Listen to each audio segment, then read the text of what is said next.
But just a few words before we go on the tour. This is a monastery where cloistered nuns live. So what that means is they live behind a wall, hidden behind a wall, which here includes about 19 acres of property. And so behind that cloister wall, that's where they live their life, a life of work and a life of prayer. Their work includes many of the things you may do in your own lives: cooking, sewing, cleaning. Really a busy work schedule, but their life, especially here, is a life of prayer. And so there's always at least one or two nuns in the church here in prayer every hour of the day. But we're going to go towards the church now. I don't know. Probably one of the two.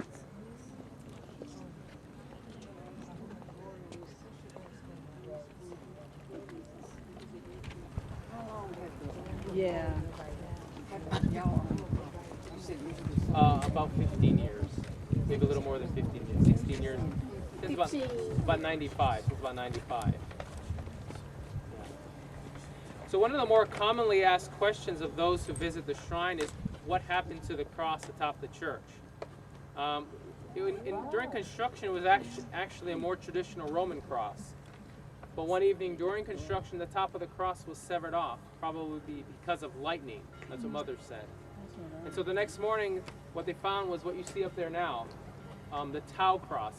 It's the Greek letter T, and it's very synonymous with the Franciscan order.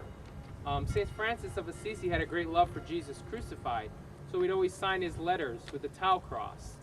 And so the fact that that cross was left atop this Franciscan monastery where Franciscan nuns live, Mother saw that as a very providential event, and that's one reason she decided to keep it.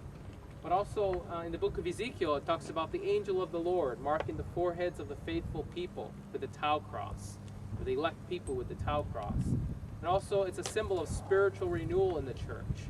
And since this shrine has been here, it really has been a place of people turning their lives around, spiritual conversions, and really a place where things were done with great reverence and devotion for the Lord. And so Mother Angelica, always being open to the Holy Spirit in her life, she decided to keep that cross atop the church. But she also kept the top of it, which was severed off, and we have it in a courtyard up the way, which maybe we'll take a glance at when we get to there.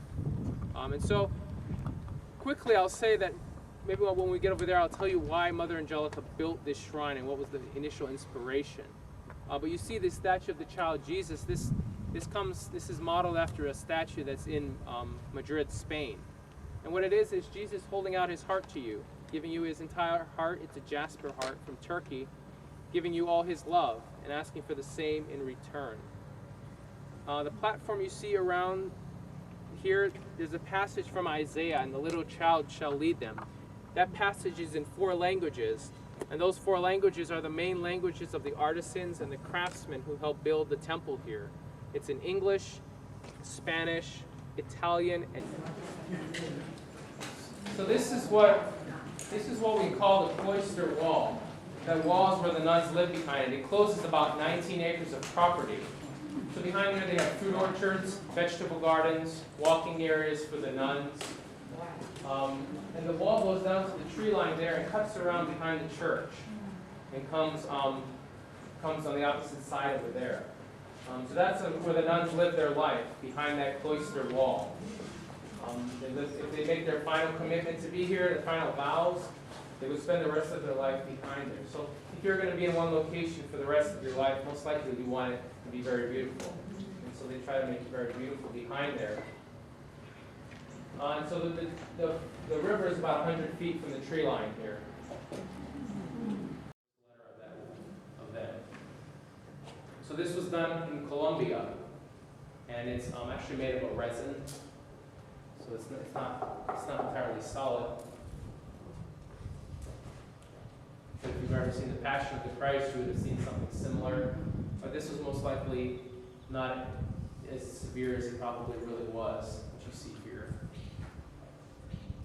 So now we'll go to, I'm going to try to take you to the lower church first, and then we'll see the main church at the end.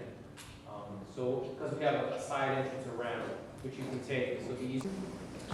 The oil paintings, original or copies of That are throughout. famous paintings? A lot of those, they may be, most of them are probably copies. They were donated to the monastery.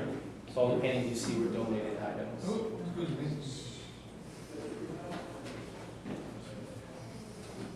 Because of time, actually, we're just going to walk into the church. And you can, it's the same rules as in the lower church, no talking, no pictures. But you're free to walk wherever you want to walk in there. And if you have any questions afterward, I can try to answer them. And then we'll go to the lower church. So we'll spend about 5 minutes in here.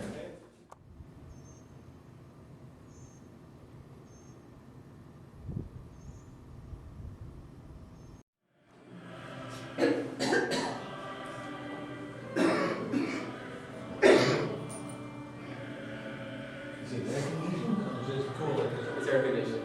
If it wasn't air conditioned, when the candles are lit, it gets like a sauna. In the summer, it's cool. In the winter, it's warm. So it's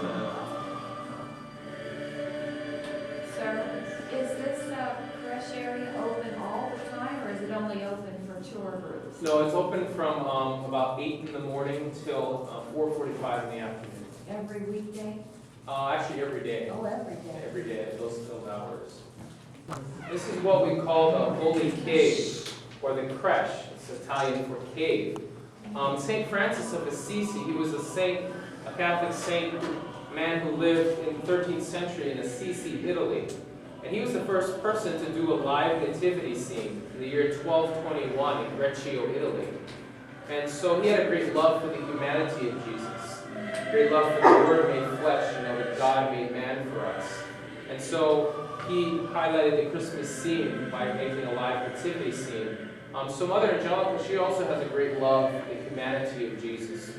God became man. And so, like Francis, she wanted to highlight the great mystery of Christmas, something where you can come and see and meditate on the mystery of Christmas every day of the year. So she had this scene created, and it's done by an Italian company by the name of Fontanini. They're throughout the country, throughout the world. They make them in various different sizes. Most likely you don't have a size like this in your own home, but they make them in different sizes.